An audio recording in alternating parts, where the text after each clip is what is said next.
deles irá modificar o curso da evolução. Dentre os sobreviventes estão alguns répteis vagarosos de 4 patas. Alguns semelhantes às tartarugas são herbívoros. Outros, como Armor-Plated Gator Lizards, lagartos, crocodilos de couraça, são carnívoros de patas longas que se movimentam como os modernos crocodilos. Durante os próximos 20 milhões de anos, eles e seus semelhantes preenchem o vazio deixado pela grande extinção. Então, um novo reino de terror se inicia. Mas esse será diferente. Algo se move na floresta. É pequeno, porém ágil, e se move rapidamente. Correndo nas 2 patas traseiras, ele se lança sobre sua vítima surpresa. O primeiro de uma nova raça de predadores. Seus descendentes irão dominar a Terra durante os próximos 160 milhões de anos.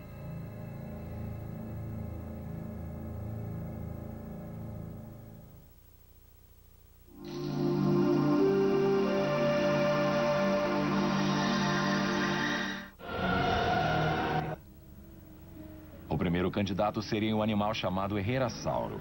Descoberto pela primeira vez em 1918, seus fragmentos foram encontrados em abundância no vale.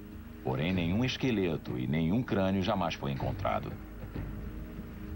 A equipe tinha esperanças de que o Herrerasauro fosse solucionar um mistério que atormentava os cientistas há mais de um século. O que é um dinossauro? E de onde eles haviam surgido?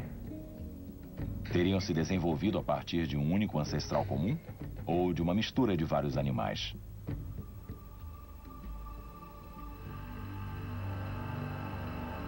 Porém, uma árdua busca de 6 semanas nada revelou. Então, o líder da equipe, Paul Sereno, da Universidade de Chicago, resolveu seguir sua intuição. Ele levou a equipe para uma parte do vale previamente inexplorada. E aí, ele acertou em cheio. A descoberta do primeiro crânio e de um esqueleto em bom estado do Herrerasauro foi um dos momentos mais emocionantes da minha carreira. Ir até a América Latina, descobrir algo que se buscava, era encarado como uma impossibilidade, mas nós conseguimos isso. E diante de nós, ali no solo, estava algo que possuía 230 milhões de anos. E estava ali, na nossa frente. Foi algo muito emocionante quando eu vi aquele crânio. Foi uma das experiências mais surpreendentes da minha carreira. Quando os sedimentos abaixo do Herrerasauro foram avaliados quanto à idade, eles revelaram pertencer ao período Triássico.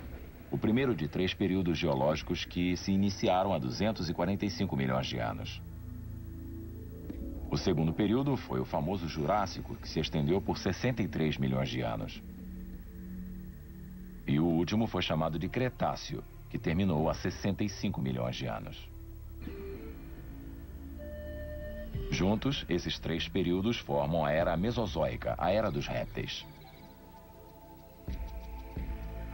Em virtude do Vale da Lua ter sido abalado por forças geológicas, um corte transversal expõe as rochas dessas sucessivas eras desde a época anterior ao aparecimento dos dinossauros até o final do Triássico.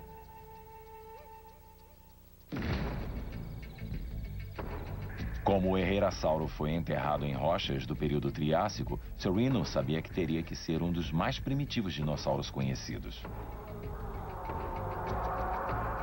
Com o comprimento de um carro, porém mais leve em peso do que um pequeno pônei, ele era um carnívoro com um apetite que abrangia desde pequenos lagartos até herbívoros do tamanho de porcos. Era um animal veloz e ágil. Sua cabeça era estreita. Sua mandíbula possuía uma fileira de dentes afiados voltados para trás, ideais para agarrar grandes presas. Porém, sua verdadeira força estava em seu formato. Suas 2 poderosas patas traseiras iriam abalar a vida no Triássico.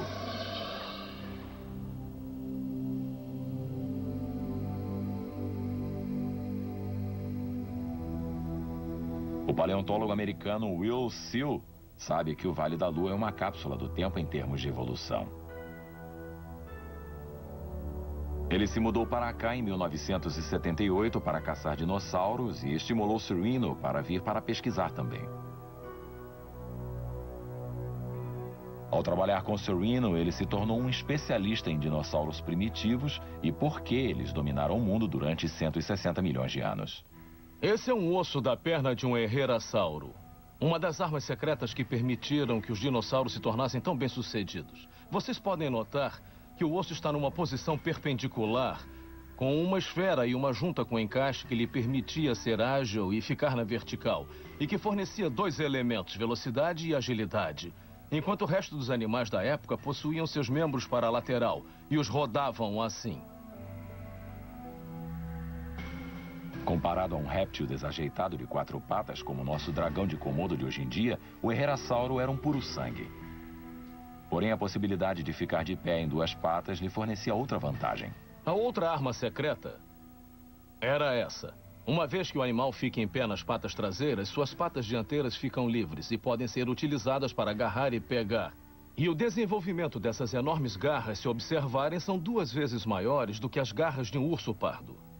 Com essas 2 armas, os dinossauros foram capazes de tomar conta do mundo, com uma tecnologia que nenhum outro grupo de animais possuía na época. Os herrerassauros, sem dúvida, eram mais equipados e mais desenvolvidos que seus contemporâneos. E foi isso que chamou a atenção de Paul Sereno. Eles eram avançados demais. Notamos algo estranho na mandíbula inferior. Estava polida demais, parecia um dente. E depois nós entendemos que não era um dente, mas sim a ponta de um osso. Um osso que formava uma importante junção no meio da mandíbula inferior e que permitia que a junta da mandíbula inferior se flexionasse. E depois entendemos que isso caracterizava todos os dinossauros predatórios e que era uma característica fundamental que permitia que eles pegassem e mantivessem em sua mandíbula presas vivas. A descoberta foi uma revelação.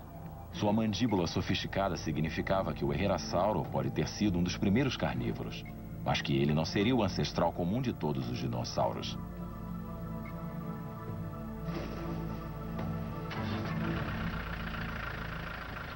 Três anos mais tarde, em 1991, Paul Sereno volta à Argentina.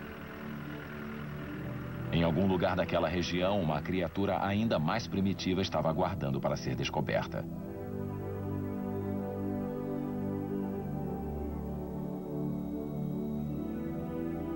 O Vale da Lua é tão vasto quanto antigo. Porém, até mesmo para quem está acostumado, descobrir um dinossauro não é uma tarefa fácil.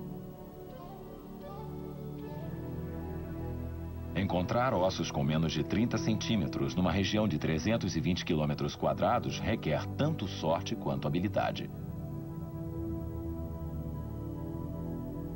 Sereno encontrou uma agulha no palheiro. Agora ele precisa encontrar outra.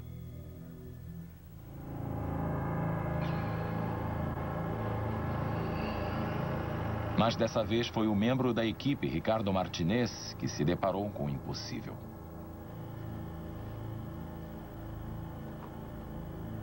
O esqueleto de um dinossauro desconhecido, bem mais primitivo que o herrerasauro.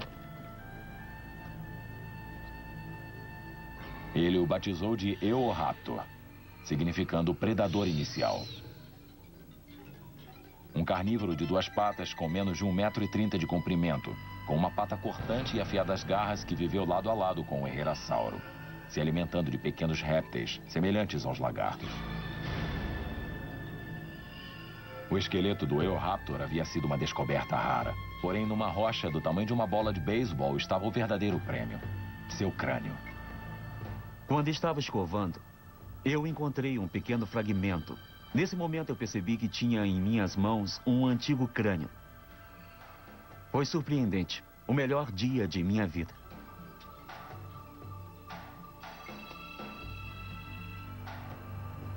Para um paleontólogo, o crânio é o elemento que revela a história. O crânio é o centro que nos informa como um animal processa seu alimento. Imediatamente podemos ver os dentes afiados de um carnívoro, os vários dentes de corte e mastigação de um herbívoro e ter uma ideia de como eles processavam os alimentos para avaliarmos o que dá força ao animal. E também vemos o crânio como centro de todos os seus sentidos, basicamente a visão, o olfato e a audição. Eles controlam como o animal se comporta, como percebe o seu meio ambiente e são essenciais para a sua forma de vida. No caso do Eoraptor, não era o que o crânio possuía que seria revelador, porém o que faltava. Embora fosse um carnívoro, ele não possuía a articulação flexível em sua mandíbula que todos os dinossauros predadores possuíam. A pergunta seria, por quê? Sereno acha que o Eoraptor seja uma ramificação que deixou a árvore genealógica antes que o animal tenha se desenvolvido. Se assim for, o Eoraptor seria bem mais antigo que o Herrerasauro. O Eoraptor estaria mais próximo daquele ancestral comum. Ele possui o tamanho adequado, mais ou menos 1 metro de comprimento. Ele possui um hábito predador. Achamos que os dinossauros mais primitivos possuíam esse hábito, depois viraram herbívoros. Então, o Eoraptor realmente preenche, melhor que qualquer outro dinossauro que já encontramos, tudo que um dinossauro ancestral precisaria ter.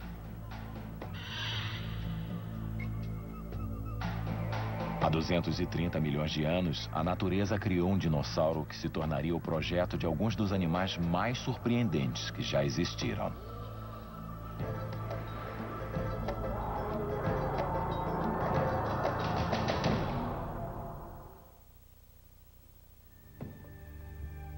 Em 1912, Arthur Conan Doyle, o criador de Sherlock Holmes, deixou de lado as aventuras de seu famoso detetive para escrever uma das maiores aventuras de ficção científica, O Mundo Perdido. Tendo como cenário a floresta amazônica, o livro tece um fantástico conto de uma expedição a uma planície isolada onde o mundo pré-histórico se encontra congelado no tempo. Lord John estava de pé, atento, com o dedo no gatilho de sua arma. Sua alma faminta de caçador brilhava através de seus olhos astutos. Em tamanho, eles eram enormes. O Mundo Perdido deu asas à imaginação de milhões. Poucos se deram conta de que, quando os dinossauros viviam na Terra, os seres humanos não existiam. E quando os dinossauros apareceram, a América do Sul não existia. Um viajante no tempo que voltasse ao passado, há 230 milhões de anos, não reconheceria o planeta Terra.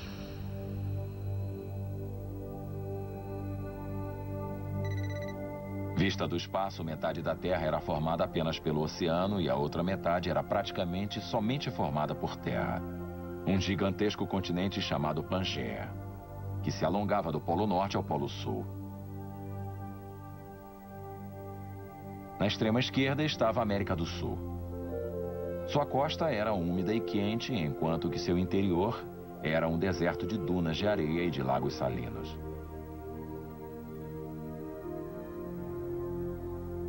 Porém, um clima sazonal trouxe a chuva para inundar as planícies e guarnecer as florestas de samambaias e de gigantescos sempre-verdes. Para os dinossauros que viviam na América do Sul durante o período Triássico, a vida era boa e o alimento era abundante. Ao longo de um regato, um grande herbívoro de 4 patas se alimenta das copas das árvores. Nas proximidades, um predador recentemente surgido observa e aguarda.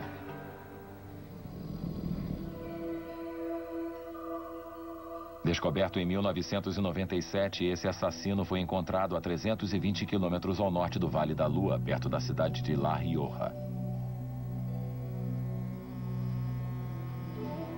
Em sua universidade, Andrea Arcucci iniciou a ousada tarefa de libertá-lo do seu túmulo nas rochas.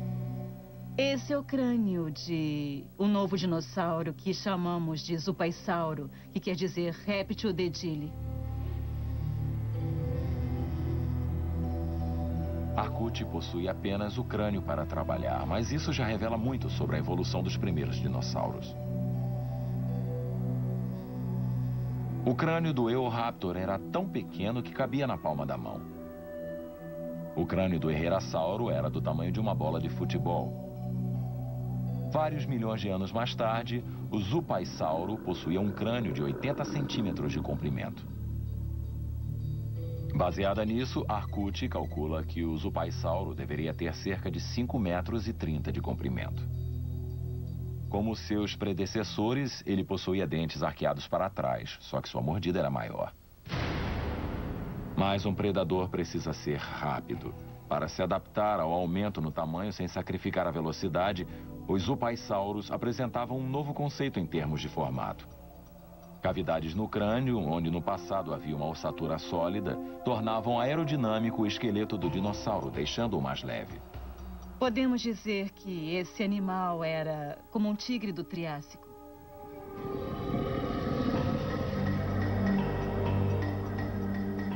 O Zupaisauro é um elo vital na cadeia evolutiva dos dinossauros.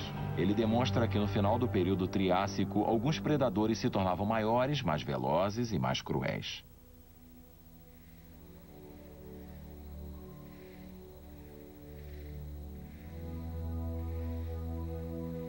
Uma extinção global há 245 milhões de anos inaugurou o período Triássico e abriu caminho para o surgimento dos dinossauros. E agora outra catástrofe iria corrigir seu curso e levá-los até o período Jurássico. O grande supercontinente Pangeia começou a se partir.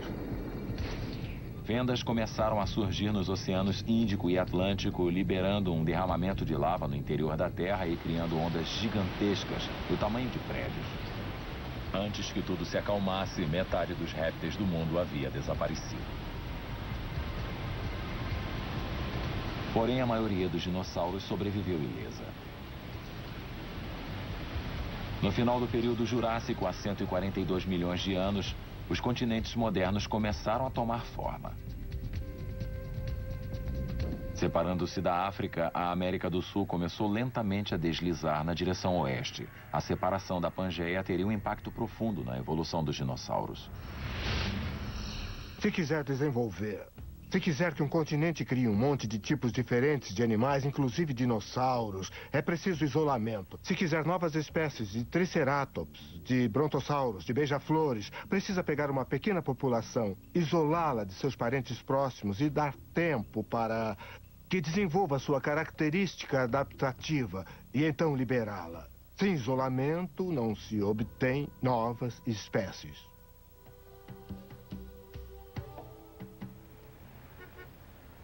Na capital da Argentina, Buenos Aires, no Museu de História Natural, existe um animal que não foi encontrado em outro lugar do mundo.